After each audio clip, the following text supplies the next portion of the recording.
Estás escuchando El Club de la Pluma. Derechos, libertades, justicia, igualdad, las empoderadas. La columna de Lucía San Giorgio en El Club de la Pluma.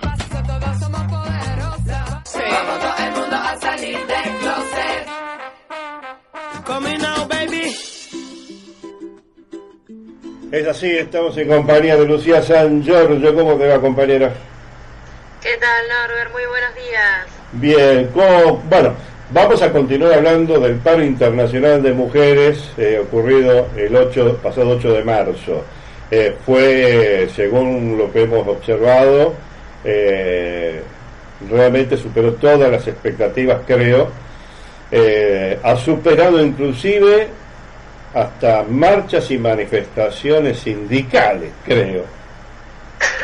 Sí, la verdad es que, bueno, por eso lo llaman la marea feminista, ¿no? Porque pareciera que va desbordando y a la vez, así como pueden llegar a ser más numerosas, por ejemplo, que ciertas manifestaciones sindicales, también la forma de organizarse y la forma de actuar juntas no es la misma. De hecho, creo que es mucho más difícil de articular una marcha como esta y mucho más difícil que el impacto se traduzca en medidas concretas.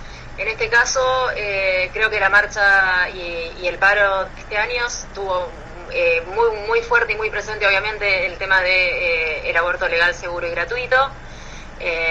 Bueno, obviamente junto con la presentación del proyecto en el Congreso, como se hace todos los años. Creo que hubo algo muy importante en este caso para destacar realmente en la ciudad de Buenos Aires, que fue el hecho de que la marcha terminó sin absolutamente ningún incidente.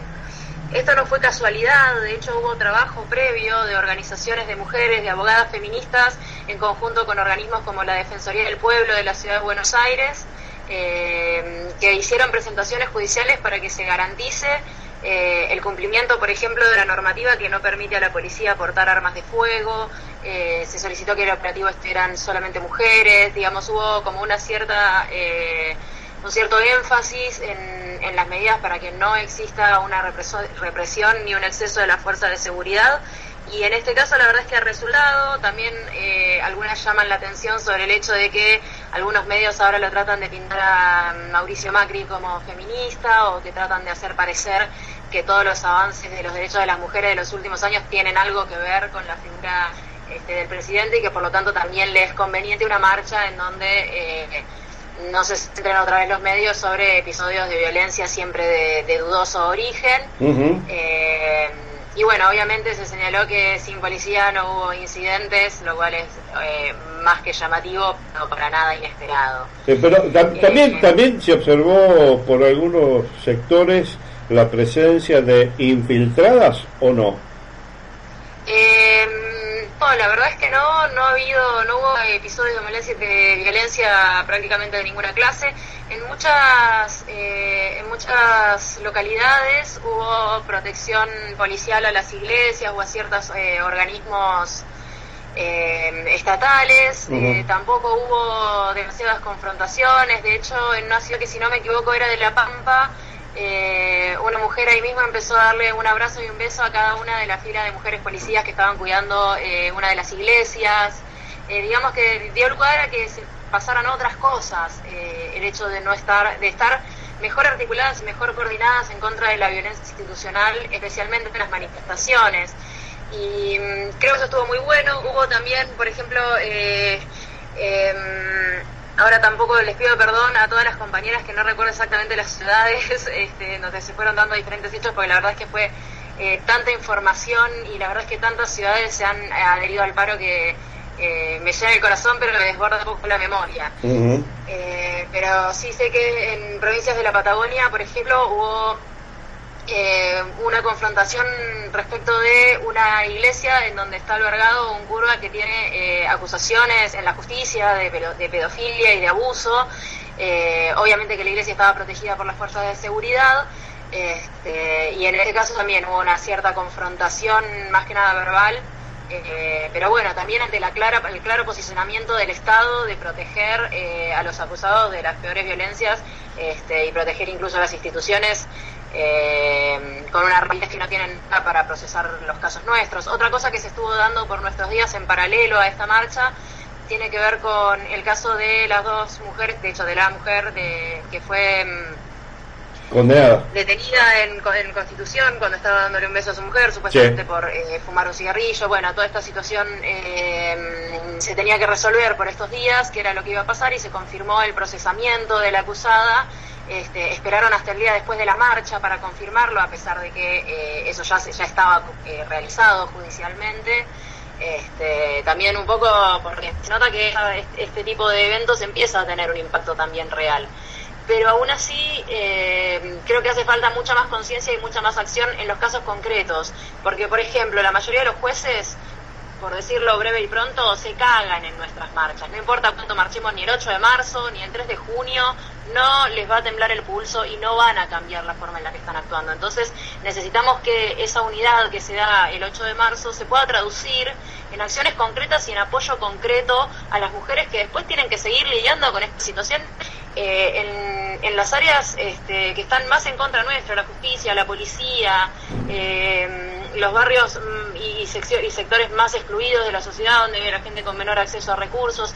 Todos esos lugares tenemos que llegar nosotras, porque el Estado no llega, la verdadera justicia, no el Poder Judicial, tampoco llega. Había compañeras marchando el 8 de marzo con carteles que decían: los femicidios villeros no llegan a los medios, lo cual es absolutamente cierto. No solamente los villeros, sino de muchas mujeres que por estar en situaciones diversas de exclusión no llegan a los medios, ni hablar de todos los femicidios que se ocurren en el sistema prostibulario y en el sistema prostituyente, porque por algún motivo desaparecen las mujeres, o sea, desaparecen en el momento en que les cortan los vínculos con su familia, a pesar de que ellas puedan voluntariamente acceder a viajar con alguien, por ejemplo, y luego las desaparecen porque literalmente las entierran como NN en los cementerios. No damos abasto a encontrar a todas estas mujeres. Vos sabés que, Lucía, a propósito de eso, el jueves, cuando estábamos en el acto ahí en Carlos Paz por el Paro Internacional de Mujeres, se me ocurrió comentar, así no abiertamente, ¿no?, porque se estaba reclamando justicia por una víctima de femicidio aquí en Villa Carlos Paz, concretamente el cometido contra Andrea Castana. Y yo me preguntaba cuántas muertes, cuántas desapariciones, cuántos asesinatos, cuántos femicidios habrá en los barrios humildes de Villa Carlos Paz, en el barrio Gris, en el barrio Obrero, en distintos lugares donde no están los sectores un poco más beneficiados socialmente. Y digo, no habría que por ahí ponerse a investigar y lograr datos más concretos para visibilizarlos y no ser cómplices del silenciamiento y la invisibilidad de lo que ocurre en esos sectores también de la sociedad.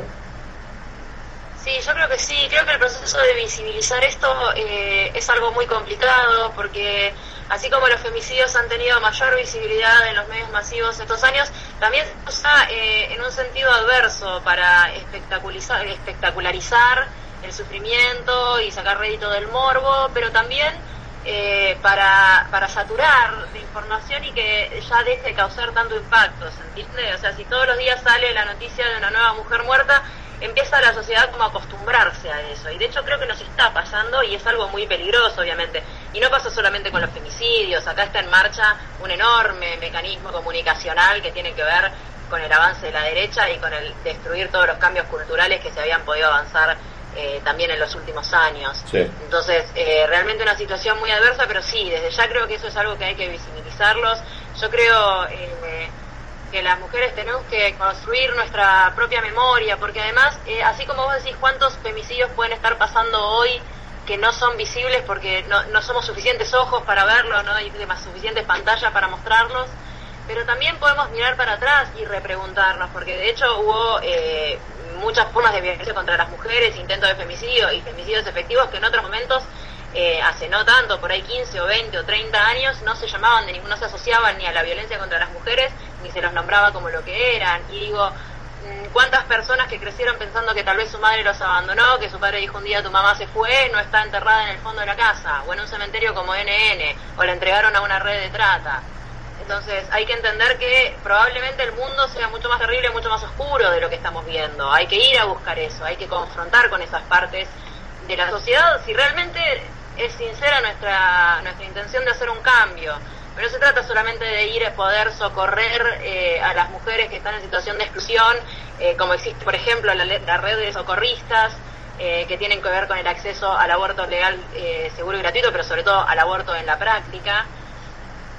Y se llaman así socorristas porque justamente son un último recurso en una sociedad en donde el aborto está prohibido, penalizado de facto, y donde incluso los abortos que hoy corresponden como no punibles se los están negando. Llegan chicas embarazadas de 13 años por causa de abusos sexuales, tal vez de familiares, y no les permiten el acceso al aborto al que tienen derecho. Entonces también saber que incluso si logramos impulsar la ley, el cumplimiento y el acceso efectivo al derecho son dos cosas diferentes, y esto pasa con absolutamente todos los temas. No alcanza con visibilizar, no alcanza con salir a la calle, hay que hacerlo, tenemos que estar juntas, pero no alcanza, hay que seguir haciendo ese trabajo, y esas compañeras que se suman a la lucha hay que integrarlas y darles liderazgo. Yo siempre hablo de invertir la pirámide de poder. Las personas que menos visibilidad, que menos voz y que menos acceso a recursos tienen en la sociedad son las que primero tienen que estar contempladas adentro de cualquier movimiento que diga luchar contra la opresión y a favor de la igualdad. Otro tema complicado que se dio también, por ejemplo, fue la presencia de los varones. Si bien fue bastante pacífico en muchas partes, en la ciudad de Buenos Aires, al no haber estado esta situación extrema de violencia y de represión al final de la marcha, y al no ser sobre eso todos los comentarios del día siguiente, se permitieron ver otras situaciones.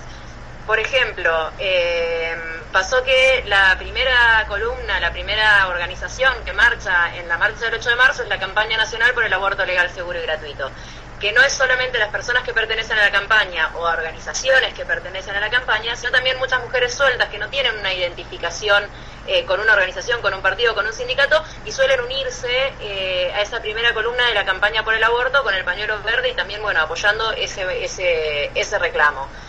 Y lo que pasó es que esta misma columna se vio algunas veces empujada, otras veces directamente quebrada por otras organizaciones mixtas o a veces incluso sindicatos prácticamente todos de hombres marchando, que a lo mejor simplemente por no entender esa dinámica o por entender la calle también como un terreno de disputa, no pararon a pensar en lo que significaba. Y de hecho, a lo mejor también por el cambio que hubo de recorrido, que se invirtió, en lugar de marchar del Congreso a la plaza, se marchó de la plaza al Congreso, pero lo que terminó pasando es que llegaron los partidos y la mayoría de los sindicatos a la plaza del Congreso antes que la columna de la campaña nacional por el derecho al aborto. Algunos de estos partidos y sindicatos habían pegado la vuelta en las calles aledañas para poder avanzar más rápido, porque ya la Avenida de Mayo estaba saturada por otras organizaciones y por otros sindicatos. Entonces, creo que se tiene que afinar muchísimo esto. Yo, en lo personal, soy de las que opinan que en realidad, por lo menos el 8 de marzo, no debería ser una participación exclusivamente de mujeres lesbianas, travestis y trans, que ese es nuestro lema, y que somos las que convocamos. Pero creo que en el caso de que participen los varones, que ya se había hablado incluso de ciertas normas justamente para la posible convivencia de todos, me parece que hace falta muchísimo trabajo por parte de todas para ver cómo podemos hacer que esta marcha realmente sea beneficiosa para todos. Y también hubo un tema de que esto, digamos, acá es donde yo reafirmo mi posición respecto de por qué no quiero que asistan los hombres o que sea normalizada la presencia. Porque hay mujeres que han sido acosadas, que les han dicho groserías o que las han agredido o que las han provocado.